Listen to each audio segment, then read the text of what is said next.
मैंने मेरी बात को सुने गौर से और आप भी सुने। मुस्लिम मगरिबी कहते हैं कि मैं गया तो एक कब्रिस्तान के करीब, मुस्लिम आमिर नाम था, वहाँ मैंने कब्र खोदने वाले को देखा तो अचानक वो अल्लाह अल्लाह कर रहा था, अल्लाह अल्लाह अल्लाह। वो कब्रिस्तान किनारे पर, उसके चेहरे पर दाढ़ी थी। मैंने उसको बुलाया, मैंने कहा तुम कब्र खोदते हो इस कब्रिस्तान में? तो उसने कहा जी हाँ। सुने सब लोग, उलमा इकराम भी सुन ले, ठीक है। वो छोटा सा मोबाइल मैं भी लेके चलता हूँ, लेकिन इतना हुजूर को छोड़ करके उस पर इतनी तवज्जो नहीं देता कि वो व्हाट्सएप पर किसकी तस्वीर, किसका मैसेज आया हुआ है। बात सुन ले, हुजूर की जरूरत पड़ेगी सबको। कोई दुनिया में हुजूर की जरूरत का इनकार करेगा तो हुजूर का इंतजार वो कब्र में करेगा। उसे पता चलेगा कि हुजूर तो का इंतजार तो नबियों और रसूलों ने भी किया। हुजूर की जरूरत तो आदम और ईसा को भी पड़ेगी इंशाअल्लाह। समझे मेरी बात? सुने, मुस्लिम बिन आमिर कहते हैं कि मैंने उस कब्र खोदने वाले से कहा क्या बात है, तू तो कब्र खोदने के बाद जो तुझे पैसे मिलते थे तू उससे नशा किया करता था, उससे दारू पीता था, तू बियर पीता था। सुने कारी साहब, सुने नफीस भाई, सुने मेरी बात जी। वो तस्वीरें, उसमें आप भी कैद हो रहे हैं जी। मेरी बात को सुने, आवाजें मेरी माँ बहनों की तरफ से ज्यादा हैं, उसे भी खामोश करें, खामोश करें।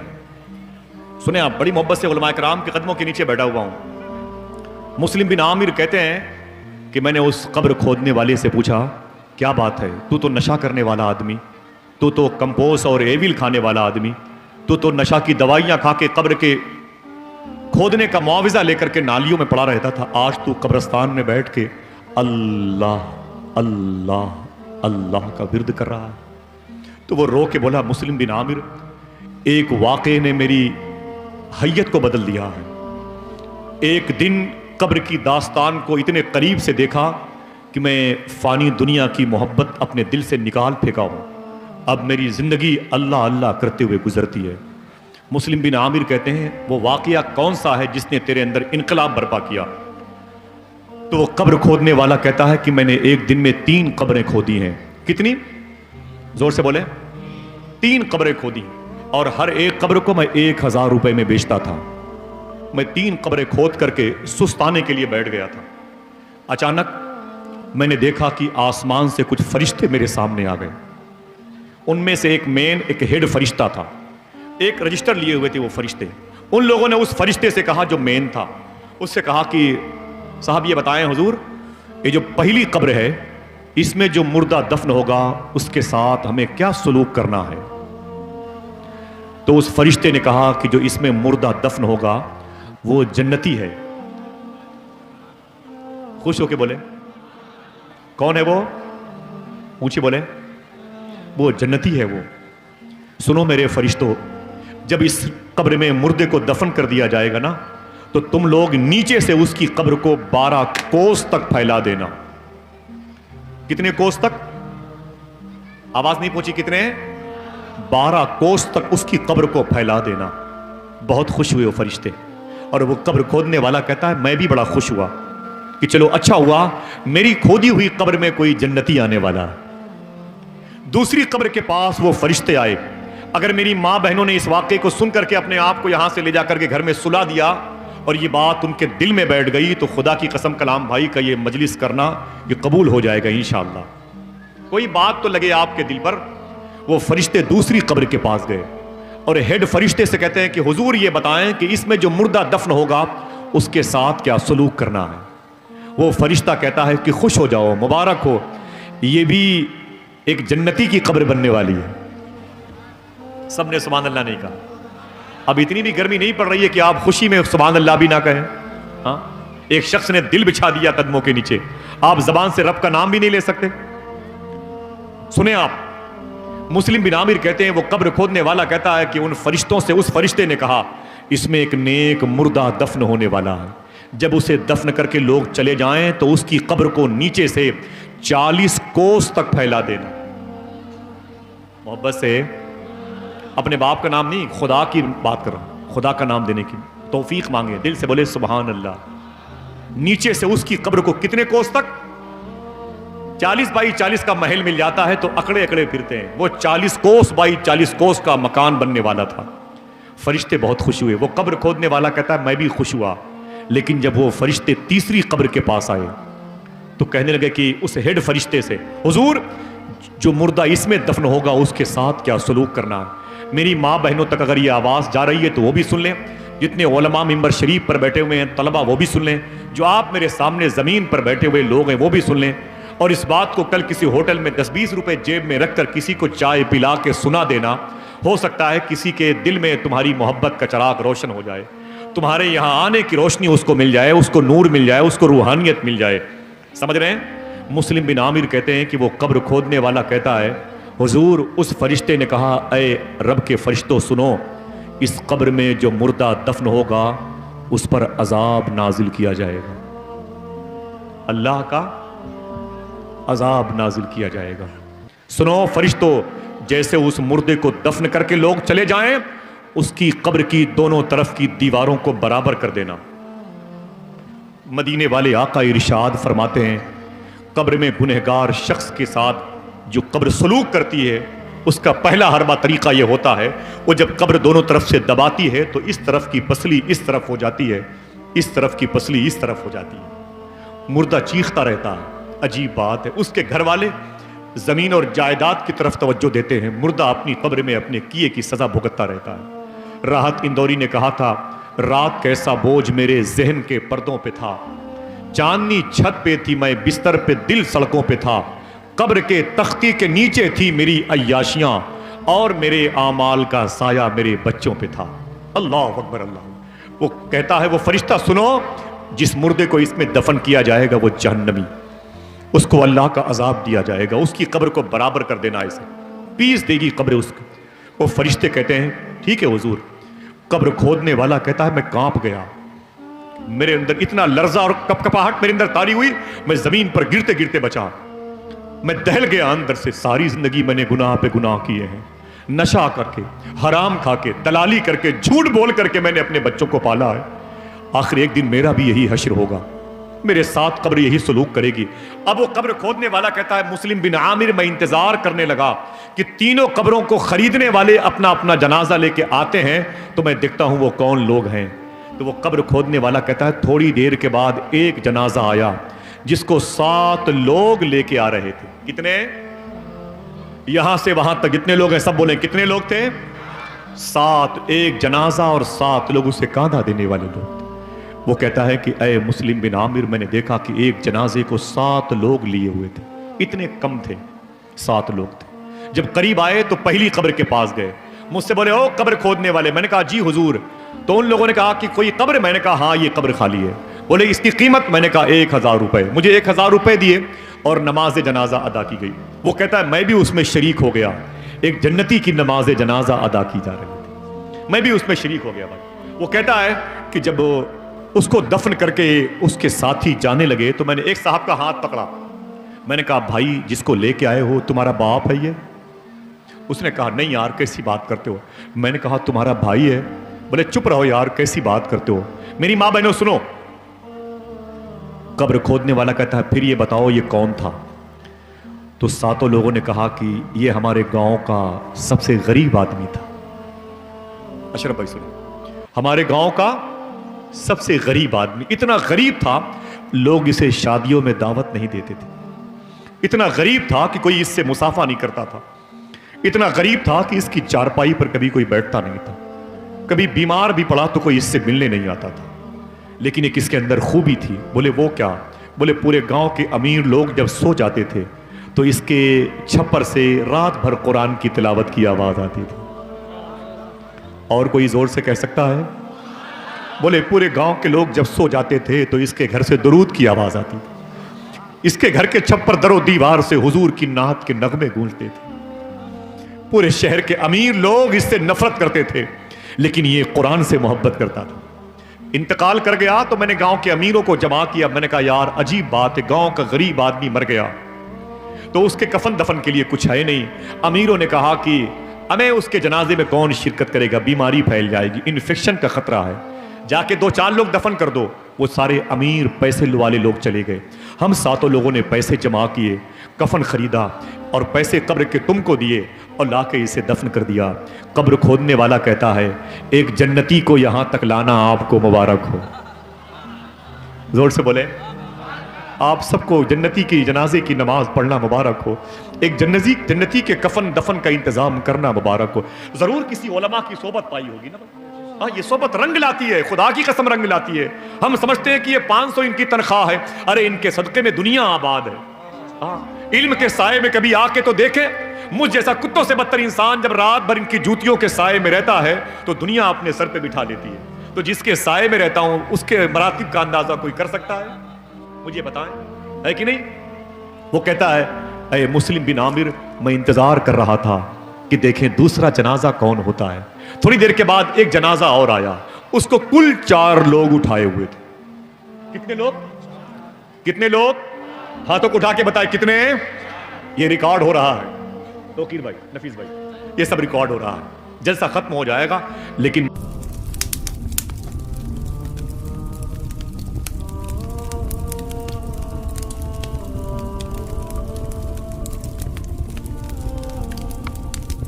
कहता है मुस्लिम बिन आमिर, मैं बैठा हुआ था तो एक जनाजा लेके कितने लोग आए?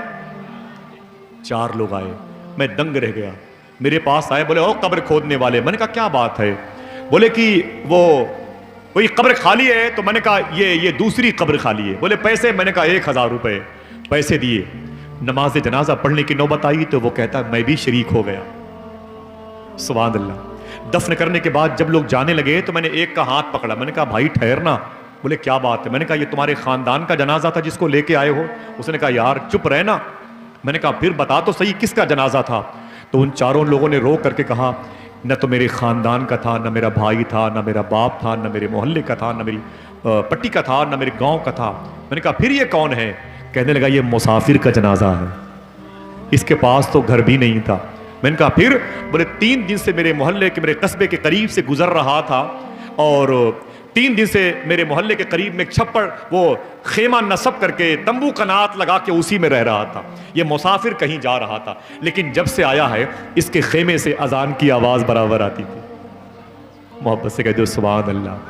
कहता ये गरीब था, मुसाफिर था, लेकिन अजान देता, नमाज पढ़ता। अचानक बीमार हुआ और इंतकाल कर गया।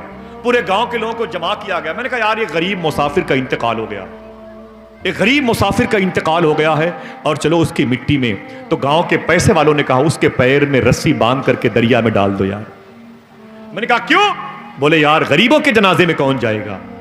शायर ने कहा था गरीब था तो बहुत कम थे लोग मैयत में। एक शेर पढ़ता हूं। गरीब था तो बहुत कम थे लोग मैयत में, अमीर होता तो कांधा लगाना मुश्किल था। गरीब था तो बहुत कम थे लोग मैयत में, अमीर होता तो कांधा लगाना मुश्किल था। अल्लाह अकबर। वो कहता है कि गांव के सबसे करीब गुजरने वाले मुसाफिर का जनाजा है, लेकिन जब से मेरे मोहल्ले में खेमा नसब करके ठहरा है, 5 वक्त अपने खेमे में अजान देता है, नमाजें पढ़ता है। इंतकाल कर गया तो 4 लोगों ने कफन दफन के लिए पैसे जमा किए और कब्र खरीदी है, उसे लाके दफन कर दिया है। उस कब्र खोदने वाले ने कहा एक जन्नती को दफन करने के लिए इंतजाम करना, आप 4 को बहुत बहुत मुबारक। एक मरतबे फिर से कह दें अल्लाह इस सुभान अल्लाह कहने का सवाब सिकंदरपुर के करीब में जो कब्रिस्तान के मुर्दे हैं अल्लाह उनकी रूह को पहुंचा दे। सुनो मेरी बहनों सुनो, और कोई इंस्टीट्यूट नहीं है ले दे के मजलिस रसूल है, और कोई तुम्हें बताने वाला नहीं है कि हुजूर की मजलिस के आदाब क्या है, और कोई तुम्हें बताने वाला जमीन पर नहीं है। यही उलमा है, वरना मोबाइल तो हमारे हाथ में 1-1 लाख रुपए के हैं, लेकिन हम वहां जाते ही नहीं जहां हुजूर की सीरत और सूरत मौजूद है।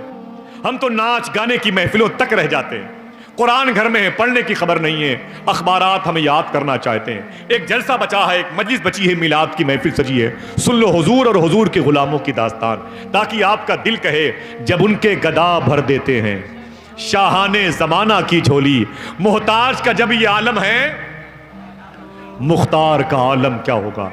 कितने जनाजे हुए? अब कितने कब्र बाकी है? एक।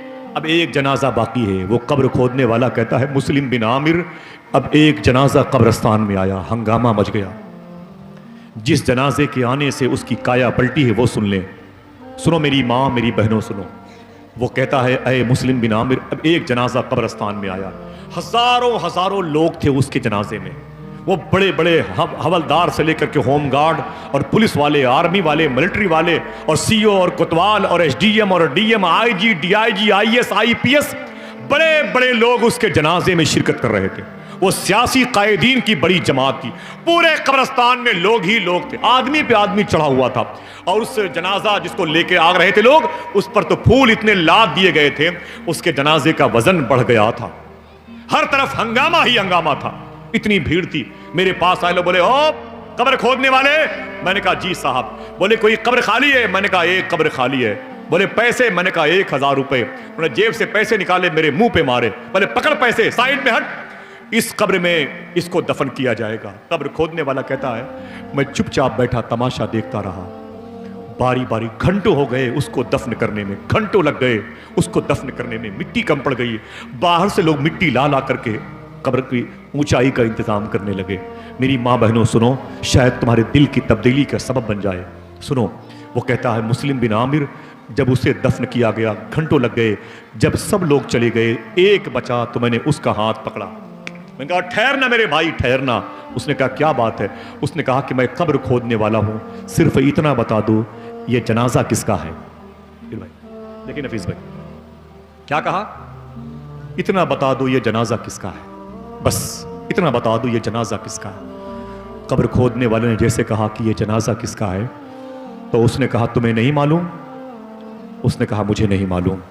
उसने कहा ये इस शहर के सबसे अमीर पैसे वाले पैसे वाले शख्स की ये औरत का जनाजा है। इस शहर में सबसे जो बड़ा आदमी है, पैसे वाला आदमी है, ये उसकी लाश थी जो अभी दफनाई गई।